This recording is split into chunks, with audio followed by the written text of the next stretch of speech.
معزز سامعین حضرات، عید الاضحیٰ کی نماز کیسے پڑھی جائے؟ جیسا کہ آپ دیکھ رہے ہیں کہ مساجد میں یا عیدگاہ میں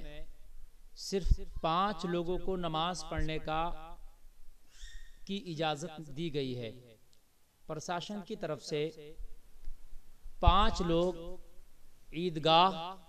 یا مسجد میں نماز عید ادا کر سکتے ہیں۔ تو آدمی کشمکش میں ہے، ہر شخص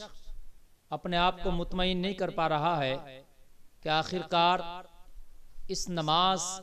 کا میں کیا کروں اور کس طریقے سے ادا کروں۔ تو معزز سامعین حضرات، یہ جو عید الاضحیٰ کی نماز ہے، میں آپ کو بتا دوں 1 اگست کو عید الاضحیٰ کی نماز ادا کی جائے گی، یعنی عید جو ہے وہ 1 اگست کو ہے، یہ بھی آپ کو وضاحت کر دوں۔ تو جو اجازت ملی ہے پرشاسن کی طرف سے 5 یا 4 لوگوں کی، مسجد یا عیدگاہ میں وہی 4 یا 5 لوگ صرف نماز پڑھیں، اور باقی حضرات پھر اپنی طرف سے کوشش نہ کریں، وہ اپنے گھروں پر ہی رہیں اور گھر میں 4 رکعت نماز شکرانے کے طور پر نفل ادا کر لیں، یعنی 4 رکعت نماز شکرانے کے طور پر نفل ادا کر لیں۔ تو یہ 4 رکعت نماز شکرانے کے نفل ہو جائیں، اور باقی جو 4-5 لوگوں کو اجازت ملی ہے وہ اپنے مسجد میں نماز ادا کریں گے، کیونکہ ابھی جو یہ مرض ہے یہ بڑھ رہا ہے، اس میں ابھی کمی نہیں آئی ہے، بہت تیزی کے ساتھ بڑھ رہا ہے، اور اس میں احتیاط بھی کریں، جہاں تک ہو سکے قربانی کریں تو قربانی میں احتیاط کریں، جیسے کہ گائیڈ لائن جاری کی گئی ہے کہ بھئی گوشت کی یا قربانی کی نمائش نہ کریں اور اس کو چھپا کر ہی قربانی کی جائے۔ لیکن میری گزارش ایک یہ ہے پرشاسن سے، مجھے بڑی تکلیف کے ساتھ یہ کہنا پڑ رہا ہے، میرے پاس سینکڑوں بھائیوں کے فون آ گئے، کیسے سینکڑوں، ان سے زائد لوگوں کے، کہ حضرت ہمیں جانور خریدنے میں بہت پریشانی ہو رہی ہے، اور کہیں سے کہیں بھی جانور لے کے نہ لانے دیا جا رہا نہ لے جانے دیا جا رہا، تو یہ زیادتی کی جا رہی ہے مسلمانوں کے ساتھ۔ دیکھیے کم سے کم ہر چیز کا اجازت ہے، اب دکانیں بھی کھل رہی ہیں، روڈ بھی چل رہے ہیں، سارے کام ہو رہے ہیں، جو بھیڑ بھاڑ کی جگہ ان کو منع کیا گیا، جیسے سپتاہک بازاریں لگ رہی ہیں، بڑی بڑی مارکیٹیں نہیں کھل رہی ہیں، تو ہم نہیں کہہ رہے بھئی مارکیٹیں کھولو یا سپتاہک بازاریں کھولو، ہم نہیں بول رہے، لیکن کم سے کم یہ مذہب کا معاملہ ہے۔ اگر کوئی شخص 1 یا 2 آدمی اپنے جانور، بھینس ہے، کٹرا ہے، بیچنے کے لیے جا رہا ہے، یا بکرا ہے بیچنے کے لیے جا رہا، تو اس کو لے جانے دیا جائے۔ بہت زیادہ شکایت آ رہی ہیں کہ ہم کو نہیں لے کے جانے دیا جا رہا ہے، پولیس بہت زیادہ پیسے بیچ میں پکڑ رہی ہے، بہت زیادہ جگہ جگہ ہم سے پیسے لیے جا رہے ہیں، بہت زیادہ ہمارا جانور مہنگا ہو جا رہا ہے، تو یہ بہت زیادہ شکایتیں ہیں۔ یہ قوم مسلم کے ساتھ پھر زیادتی کا جو ہے اعتراف کیا جا رہا ہے، یہ زیادتی ہو رہی ہے، یہ مذہب کا معاملہ ہے، اس میں تھوڑی نرمی اختیار کی جائے۔ بھئی اس میں بھیڑ بھاڑ کا میٹر نہیں ہے، اگر کوئی اپنے جانور کو کسی پیک اپ وغیرہ میں کسی سواری میں بھر کے لے جا رہا، تو 1-2 لوگ ہی تو سواری میں ہے، کہیں جا کر کے وہ بیچ رہا ہے، تو اس کو بیچنے دیا جائے۔ اگر کوئی 1 یا 2 جانور بھی اپنا بھی خرید کے لا رہا ہے کہیں سے، تو اس کو بیچ میں پکڑ دھکڑ کی جا رہی ہے، اس کو بہت زیادہ مار پیٹ کی جا رہی ہے، اس سے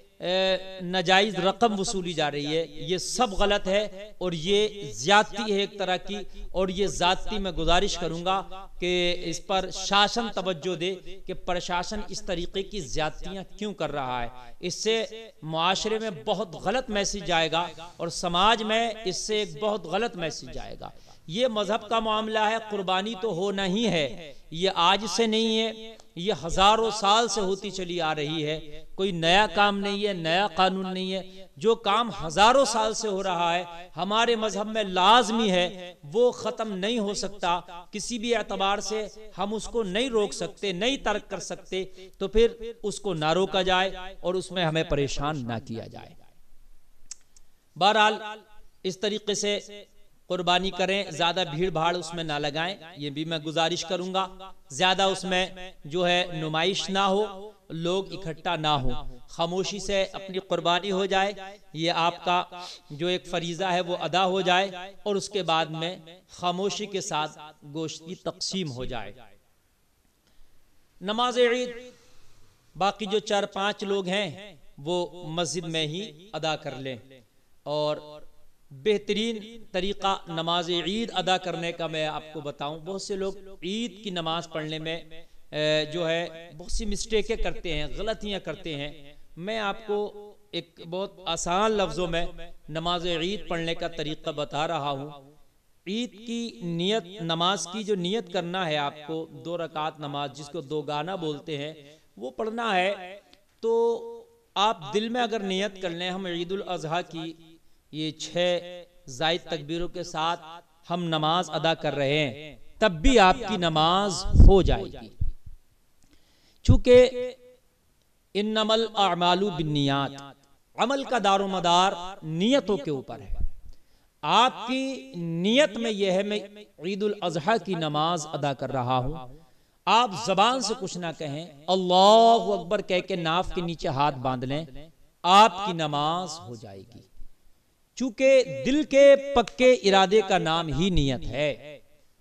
لیکن اگر کوئی الفاظ زبان سے ادا کرنا چاہے نیت کے تو بہتر ہے، کر سکتا ہے، تو وہ اس طرح سے نیت کے الفاظ ادا کریں۔ سرل انداز میں آپ کو بیان کر دوں، نیت کی میں نے نماز کی، نماز پڑھتا ہوں خاص واسطے اللہ تعالی کے،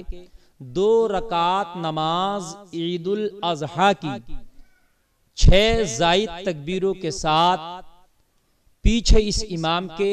منہ میرا طرف کعبہ شریف کو، اللہ اکبر۔ اب اللہ اکبر کہہ کے ہاتھ باندھ لے گا، یہاں بھی مسٹیک ہوتی ہے تکبیروں میں۔ نیت کر لی اور نیت کے بعد میں اللہ اکبر کہہ کے ناف کے نیچے ہاتھ باندھ لے گا، اور ہاتھ باندھنے کے بعد اب ثنا پڑے گا، سبحانک اللہم وبحمدک وتبارک اسمک وتعالی جدک ولا الہ غیرک۔ ثنا پڑھنے کے بعد اب امام کہے گا اللہ اکبر، تو پھر ہاتھوں کو کانوں تک لے جائے، ہاتھ کانوں تک لے جانا ہے، پھر چھوڑ دینا ہے۔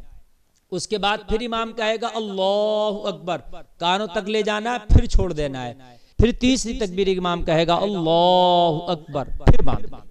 یعنی یہ 3 تکبیریں ہو گئیں۔ اب امام قرات کرے گا، الحمد شریف پڑھے گا، کوئی سورہ پڑھے گا، اس کے بعد میں 1 رکعت پوری کرے گا، جیسے عام نمازوں میں ہوتی ہے، اسی طرح سے یہ 1 رکعت مکمل ہوگی۔ جب امام مکمل رکعت کر لے گا، اللہ اکبر کہہ کے کھڑا ہو جائے گا، اس کے بعد دوسری رکعت میں امام ڈائریکٹ قرات کرے گا جیسے ہوتی ہے، سورہ فاتحہ پڑھے گا، پھر کوئی سورہ ملائے گا یا کوئی رکوع پڑھے گا۔ اس کے بعد اب جب امام اللہ اکبر کہے گا تو رکوع میں نہیں جانا ہے، پھر کیا کرنا ہے، اللہ اکبر کہہ کے ہاتھ کانوں تک لے جانا ہے، پھر چھوڑ دینا ہے۔ اس کے بعد پھر امام کہے گا اللہ اکبر، کانوں تک لے جانا ہے، پھر چھوڑ دینا ہے، پھر کہے گا اللہ اکبر، کانوں تک لے جانا ہے۔ یہ 3 تکبیریں ہو گئیں۔ پھر چوتھی بار امام کہے گا اللہ اکبر، پھر رکوع میں جانا ہے۔ چونکہ 6 تکبیریں ہمیں زائد کہنا ہے، تو 3 پہلی رکعت میں ہو گئیں اور 3 اس رکعت میں ہو جائیں گی، یعنی قرات کے بعد 3 تکبیریں کہے گا امام، 3 تکبیروں میں ہاتھ کانوں تک لے جا کر چھوڑ دینا ہے، پھر چوتھی مرتبہ جب امام کہے گا اللہ اکبر تب رکوع میں جانا ہے۔ اب رکوع کرنا ہے، باقی نماز کی طرح یہ نماز بھی مکمل ہو جائے گی۔ پھر امام خطبہ دے گا، خطبے کے بعد دعا ہوگی، اور اس کے بعد عید کی نماز مکمل ہو گئی۔ یہ عید کی نماز کا آسان طریقہ تھا، لیکن جتنے لوگوں کو اجازت ہے اتنے ہی پڑھیں گے، باقی اپنے گھر پر شکرانے کے طور پر 4 رکعت نماز نفل ادا کر سکتے ہیں۔ اللہ تعالی ہمیں عید کی خوشیوں سے مالا مال فرمائے، آمین۔